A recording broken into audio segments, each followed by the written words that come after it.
Don't forget to like, comment and subscribe. Good morning friends, आज हम करेंगे कनिष्ठ सहायक भर्ती परीक्षा 2016 का पेपर सॉल्व। तो इसमें फर्स्ट क्वेश्चन है, भारत के पूर्वी भाग में ब्रिटिश ने अपनी जूली फैक्ट्री कहाँ स्थापित की थी? तो जो ब्रिटिश ने पूर्वी भाग में अपनी जूली फैक्ट्री कहाँ स्थापित की थी वो बताना है। तो ऑप्शन है हमारे पास सिक्किम, बिहार, उड़ीसा और असम। तो इसका करेक्ट आंसर हो जाएगा हमारा उड़ीसा।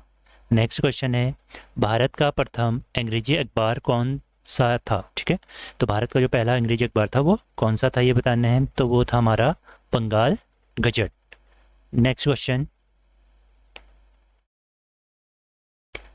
बाबू विवाह पुस्तक किसने लिखी? तो जो बाबू विवाह पुस्तक है वो लिखी थी हमारी ईश्वर चंद्र विद्यासागर ने।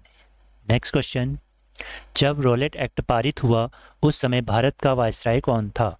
Lord Irwin, Lord reading, Lord Mountbatten. तो इसका ऑप्शन हो जाएगा डी, इनमें से कोई नहीं। नेक्स्ट क्वेश्चन, यह कहा स्वराज्य मेरा जन्मसिद्ध अधिकार है और मैं इसे लेकर रहूंगा? तो ये कहा था हमारा बाल गंगाधर तिलक ने। नेक्स्ट क्वेश्चन, निम्न में किसे लाख बख्श के नाम से जाना जाता है? तो निम्न में से किसको जाना जाता है लाख बख्श के नाम से? कुतुबुद्दीन ऐबक को जाना जाता है। Next question, India Trade Union Congress किस वर्ष बनाई गई? जो इंडियन ट्रेड यूनियन कांग्रेस थी वो कब बनाई गई? तो वो बनाई गई थी हमारी 1920 में। तो इसका ऑप्शन हो जाएगा हमारा B, India Trade Union Congress किस वर्ष बनाई गई थी? 1920 में। नेक्स्ट क्वेश्चन है क्वेश्चन नंबर 8, निम्न में कौन जौनसारी गायक है? जगत राम वर्मा, फकीर सिंह चौहान, नंदलाल भारती। तो सभी क्या हैं? ये जौनसारी गायक है। नेक्स्ट क्वेश्चन, उत्तराखंड में कौन सा आभूषण हाथ में पहनने वाला है? तो इसमें से कौन सा जो आभूषण है उसे हम हाथ में पहनते हैं? तो इसमें से किसको पहनते हैं हम? मुंदरी को क्या करते हैं? हाथ में पहनते हैं। नेक्स्ट क्वेश्चन है, राज्यसभा के सदस्य का कार्यकाल कितना होता है? राज्यसभा के सदस्य का कार्यकाल जो होता है वो होता है हमारा 6 वर्ष। अगला है, राज्यसभा का पदेन सभापति कौन होता है? जो राज्यसभा का पदेन सभापति होता है वो होता है हमारा उपराष्ट्रपति। नेक्स्ट क्वेश्चन, निम्नलिखित में कौन स्तनधारी है? तो इसमें नेक्स्ट, लोकसभा की कार्रवाई में भाग ले सकता है? लोकसभा की कार्रवाई में कौन भाग ले सकता है? तो इसमें भाग ले सकते हैं हमारे भारत के महान्यायवादी। नेक्स्ट क्वेश्चन है, निम्नलिखित बीमारियों में से कौन सी टैटू बनवाने के द्वारा एक व्यक्ति से दूसरे व्यक्ति में संचरित हो सकती है? तो इसमें कौन सी बीमारी हो जाती है? HIV। जब एक निडल का यूज़ बॉडी में करते हैं ना, एक बॉडी से दूसरी बॉडी में, तो कौन सा रोग हो जाता है यहाँ पर? HIV, जिसे हम क्या बोलते हैं? एड्स। नेक्स्ट क्वेश्चन है, निम्न पर विचार कीजिए, राष्ट्रीय उद्यान से होकर बहने वाली नदी निम्न युग में कौन सा सही सुमेलित है? तो फर्स्ट है कॉर्बेट नेशनल पार्क, अलकनंदा बहती है यहाँ से, फूलों की घाटी, यहाँ से यमुना निकलती है, गंगोत्री नेशनल पार्क, रामगंगा। इनमें से कोई नहीं। तो इसमें से जो हमारा करेक्ट आंसर हो जाएगा वो हो जाएगा इनमें से कोई नहीं। सब क्या है? करेक्ट हैं, सारे युग में सही है। नेक्स्ट क्वेश्चन है, सूची 1 का मिलान सूची 2 से कीजिए। सूची 1 में विटामिन दिए हैं, सूची 2 में क्या दिए हैं? इनकी बीमारियां। जैसे विटामिन ए, फर्स्ट है विटामिन ए से कौन सी बीमारी होती है हमारी? वो होती है रतौंधी। कौन सी होती है? रतौंधी होती है। तो फर्स्ट का क्या हो जाएगा? सेकंड हो जाएगा। फिर विटामिन बी, ठीक है, विटामिन B1 से होती है हमारी बेरी। ठीक है, बेरी हो गया हमारा बी ऑप्शन। नेक्स्ट क्वेश्चन है विटामिन सी से हो जाता है हमारा स्कर्वी हो जाता है। ठीक है, विटामिन सी से स्कर्वी, विटामिन डी से होता है रिकेट्स। तो ऑप्शन कौन सा करेक्ट हो जाएगा हमारा? 2, 3, 4, 1। तो ऑप्शन नंबर ए करेक्ट हो जाएगा इसका। नेक्स्ट क्वेश्चन, भारत की जलवायु मोटे तौर पर है, जो भारत की जलवायु है वो मोटे तौर पर किस टाइप की है वो बताना है। तो इसमें से कौन सी है भारत की जलवायु? उष्ण कटिबंधीय मानसून है। नेक्स्ट क्वेश्चन, 2016 में भारत के निम्नतम व अधिकतम लिंगानुपात वाले राज्य का युग्म क्रमशः कौन सा है? तो 2011 में जो गणना हुई थी, जनगणना, उसमें से हमें बताना है कि भारत के जो निम्नतम और अधिकतम लिंगानुपात था किस स्टेट का था। ठीक है, तो इसमें तो ऑप्शन हमारा हो जाएगा हरियाणा, केरल, जम्मू और केरल। तो इसमें हो जाएगा हरियाणा और केरल हो जाएगा। से निम्न जो लिंगानुपात था वो हरियाणा का था और सबसे ज़्यादा लिंगानुपात था वो केरल का था। नेक्स्ट क्वेश्चन, किसने कहा कि भारत विश्व की समस्त प्रकार की जलवायु रखता है? ऑप्शन है कोपेन, मार्सडेन, रेटजेल। तो इसे कहा था मार्सडेन ने कहा था। नेक्स्ट क्वेश्चन, 42वें संविधान संशोधन द्वारा कौन सा नया शब्द संविधान में की प्रस्तावना में जोड़ा गया? तो कौन सा जोड़ा गया? अखंडता, पंथनिरपेक्ष, समाजवादी, उपरोक्त सभी। तो उपरोक्त सभी क्या करे गए? 42वें संविधान में संशोधन में जोड़े गए।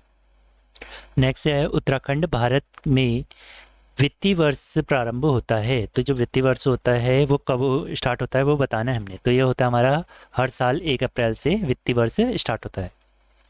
नेक्स्ट क्वेश्चन, गलत युग्म का चयन कीजिए। तो इसमें से जो गलत है वो बताना है, ठीक है। तो ये क्वेश्चन तुम्हें खुद करना है। नेक्स्ट क्वेश्चन 23 है, सही युग्म का चयन कीजिए। अब इसमें जो सही है उसका हमें आंसर बताना है, ठीक है। भारत के विदेश मंत्री सुषमा स्वराज, भारत के रक्षा मंत्री मोहन पारिकर, भारत के कृषि मंत्री राधा मोहन सिंह, ये 2016 के अकॉर्डिंग करेक्ट हैं, तो उपरोक्त सभी आ जाएगा, ठीक है। नेक्स्ट है, भारत एक गणराज्य है क्योंकि। अब भारत को हम गणराज्य बोलते हैं ना, तो भारत गणराज्य क्यों है वो उसका रीजन बताना है, ठीक है। तो संसद द्विसदनात्मक है, राष्ट्रपति निर्वाचित होता है, दोनों ए व बी, इनमें से कोई नहीं। तो इनमें से कोई नहीं, ठीक है। नूरजहां मूलतः निवासी थी। जो नूरजहां है वो मूलतः कहाँ की रहने वाली थी वो बताना है। ऑप्शन में से ईरान, सीरिया, रूस, इनमें से कोई नहीं। जो नूरजहां थी वो ईरान की थी। नेक्स्ट क्वेश्चन, किस कानून के द्वारा भारत में ईस्ट इंडिया कंपनी का शासन समाप्त हुआ? अब कौन सा एक्ट आया था जिसने क्या करा? भारत में ईस्ट इंडिया कंपनी का शासन समाप्त कर दिया। तो ऑप्शन है regulating act 1773, British India act 1784 या governments of India act 1858, freedom act 1947। तो इसका करेक्ट आंसर हो जाएगा हमारा C, government of India act 1858। Next question है, अंग्रेजों के विरुद्ध रोहेलखंड ने 1857 के विद्रोह का नेतृत्व किसने किया?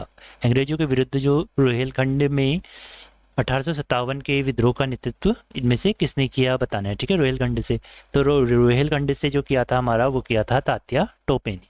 तो इसका ऑप्शन नंबर बी क्या हो जाएगा? करेक्ट हो जाएगा। नेक्स्ट क्वेश्चन है, ज्वार भाटा की उत्पत्ति संबंधित गतिक सिद्धांत किसने प्रतिपादित किया? जो ज्वार भाटा आते हैं तो ये सिद्धांत किसने प्रतिपादित किया वो बताना है इन ऑप्शनों में से।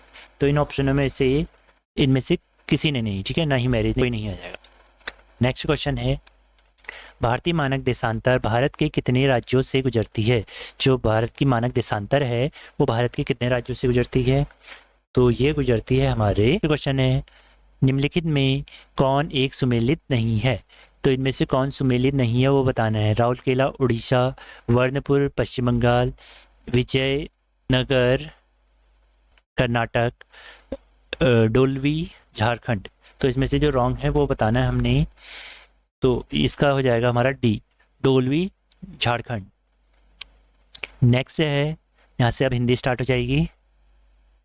तो जो प्रत्यय संज्ञा, सर्वनाम और अव्यय के बाद लगते हैं और संज्ञा तथा विशेषण शब्द बनाते हैं वे कहलाते हैं। जो शब्द किसके बाद लगते हैं? संज्ञा, विशेषण, सर्वनाम और अव्यय के बाद लगते हैं और संज्ञा और तथा विशेषण शब्द बनाते हैं, ठीक है। इनके पीछे लग के और क्या बनाते हैं? वो विशेषण और संज्ञा शब्द बनाते हैं। तो उन्हें क्या बोलते हैं हम? तो उन्हें बोलते हैं हम प्रत्यय प्रत्यय। क्या बोलते हैं? प्रत्यय प्रत्यय बोलते हैं। नेक्स्ट क्वेश्चन है, डैश डैश समाज में उत्तर पद प्रधान होता है और पूर्व पद गौण। तो कौन से समाज में उत्तर पद जो होता है हमारा प्रधान होता है और पूर्व पद गौण होता है वो बताना है हमने, ठीक है। तो किस में होता है? वो होता है हमारा तत्पुरुष में। तत्पुरुष में क्या होता है? उत्तर पद हमारा प्रधान होता है और पूर्व पद गौण होता है। नेक्स्ट क्वेश्चन है, 3 रंगों का समाहार तिरंगा, ठीक है। 3 रंगों का समाहार क्या होता है? तिरंगा हो गया। जैसे में कौन सा समास है? तो इसमें कौन सा समास है वो बताना है। तो इसमें हो जाएगा द्विगु समास। क्यों? क्योंकि यहाँ पर नंबर आ गया ना 3, तिरंगा में भी 3 आ गया, जहाँ नंबर आ गया वो क्या होता है? द्विगु समास। नेक्स्ट है, शुद्ध वाक्य रचना का चयन कीजिए। जो इसमें से शुद्ध वाक्य है वो चयन करना है। तो अगर हम इन्हें अगर सही से पढ़ें तो वह बेफिजूली की बात करता है, वह फिजूली की बातों करता है, वह फिजूल की बातें करता है। तो इसमें से क्या हो जाएगा, कोई भी करेक्ट नहीं है, उपरोक्त में से कोई नहीं, सब गलत हैं। ठीक है, नेक्स्ट क्वेश्चन है संयुक्त वाक्य का चयन कीजिए। जो संयुक्त वाक्य है उसमें से कौन सा है? वह घर आया और उसने भोजन किया, ये भी संयुक्त वाक्य है। शीला ने एक पुस्तक मांगी और वह उसे मिल गई। तो जिसमें और आता है वो क्या होता है, हमारे संयुक्त वाक्य होते हैं। तो ए और बी हो जाएगा। थर्ड भी देख लेते हैं, मोहन ने कहा कि मुझे जल्दी भोजन करना है। तो ये नहीं होगा, तो कौन सा ऑप्शन हो जाएगा हमारा? डी, ए और बी। नेक्स्ट क्वेश्चन है वह कितना सुंदर दृश्य यह वाक्य है। तो देखो वह बोल दिया ना यहाँ पर, तो वह आ गया, तो क्या आ जाएगा, ये विस्मय बोधक वाक्य है। नेक्स्ट क्वेश्चन है अर्धविराम का चिन्ह है। अर्धविराम का कौन सा चिन्ह होगा? इसमें से जो अर्धविराम होता है हमारा ये होता है। ठीक है, नेक्स्ट क्वेश्चन, सड़क नापना मुहावरे का अर्थ है। जो सड़क नापना मुहावरा है उसका अर्थ क्या होता है? उसका अर्थ होता है व्यर्थ में इधर उधर घूमना। ठीक है, बहुत सारे लोग होते हैं ना, इधर उधर घूमते रहते हैं और सड़क नापते रहते हैं। नेक्स्ट क्वेश्चन है जहाँ एक शब्द के साथ एक से अधिक अर्थ चिपकते हों वहाँ डॉट डॉट होता है। जहाँ चिपकने का काम होता है वहाँ पर कौन सा होता है अलंकार हमारा? वहाँ होता है श्लेष। ठीक है, श्लेष मीन्स से ही चिपकना होता है। जहाँ श्लेष अलंकार होता है वहाँ क्या करते हैं, शब्द चिपकते हैं। नेक्स्ट क्वेश्चन है तारा सो तरनी धुरी मैं लागत जिमी धारा पर पार परावार यो हलत है। उपरोक्त में कौन सा अलंकार है? तो उपरोक्त में हमें बताना है अलंकार कौन सा है। तो इसमें अलंकार अतिशोक्ति तो नहीं है, अनुप्रास भी नहीं है, दोनों नहीं है। तो क्या हो जाएगा ऑप्शन, इनमें से कोई नहीं। नेक्स्ट है शुद्ध वर्तनी का चयन कीजिए। अब शुद्ध वर्तनी कौन सी है? इसमें कनिष्ठ, वनस्पति, परिच्छेद, तो तीनों सही हैं। तो क्या जाएगा, उपरोक्त सभी शुद्ध हैं। नेक्स्ट क्वेश्चन है विसर्ग संधि का चयन कीजिए। अब विसर्ग संधि इसमें से कौन सी है हमने वो बताना है। ठीक है, तो इसमें विसर्ग संधि यहाँ पर फर्स्ट वाले में विसर्ग दिख रहा है, तो ये विसर्ग संधि हो जाएगी। तो ऑप्शन क्या हो जाएगा इसका? 1 हो जाएगा। नेक्स्ट है प्रतिधन उपकार। तो प्रतिधन उपकार यहाँ पर लास्ट पद क्या आ रहा है इसका? ई, और इसका क्या आ रहा है? ऊ, और वो क्या बना देता है? यू। तो दिए गए ऑप्शन में से कौन सा सही है वो बताना है। तो दिए गए ऑप्शन में से कौन सा हो जाएगा हमारा? प्रति उपकार क्या हो जाएगा? करेक्ट हो जाएगा। ठीक है, नेक्स्ट क्वेश्चन है अरबी शब्द का चयन कीजिए। अब जो ऑप्शन दिए हैं उसमें से अरबी शब्द कौन सा है वो बताना है। इसमें से अरबी शब्द हो गया हमारा आमदनी। आमदनी क्या है हमारा? अरबी शब्द है। नेक्स्ट क्वेश्चन है रचना के आधार पर वे शब्द जो किसी दूसरे शब्द या शब्दांश के योग से ना बने हों और अपने में पूर्ण हों। ठीक है, कोई दूसरे के शब्द से ना बने हों या कोई शब्दांश से मिलकर ना बने हों और अपना पूर्ण हो। ठीक है, अपने आप में क्या हो? पूर्ण हो। तो उन्हें क्या कहते हैं हम? तो उन्हें बोलते हैं हम मूल शब्द। ठीक है, उन्हें बोलते हैं हम मूल शब्द। नेक्स्ट है निम्नलिखित में सही युग्म का चयन कीजिए। तो इसमें से जो कैरेक्टर बताना है, रेलगाड़ी, रेल अंग्रेजी, गाड़ी हिंदी, संकर शब्द। अगला है पान दान, पान हिंदी हो गया, दान फारसी हो गया। ठीक है, तो दोनों ही क्या हैं? सही हैं। रेलगाड़ी में रेल इंग्लिश हो गया और गाड़ी हो गई हिंदी, पानदान में पान हो गया हिंदी, दान हो गया फारसी। तो इसका ऑप्शन नंबर सी करेक्ट हो जाएगा। अब है नेक्स्ट क्वेश्चन। नेक्स्ट है कामदेव शब्द का पर्यायवाची शब्द। तो कामदेव का जो पर्यायवाची शब्द होता है वो होता है पुष्पधनवा। पुष्प धनवा होता है कामदेव का पर्यायवाची। अगला है पृथ्वी शब्द का पर्यायवाची शब्द है। ठीक है, या तो एक होगा या शब्द हैं। देखते हैं कौन होता है इसमें से। वसुमती भी होता है, वसुंधरा भी, उर्वी भी, तो सभी क्या हैं? पृथ्वी के पर्यायवाची हैं। अगला है सात्विक शब्द का विलोम।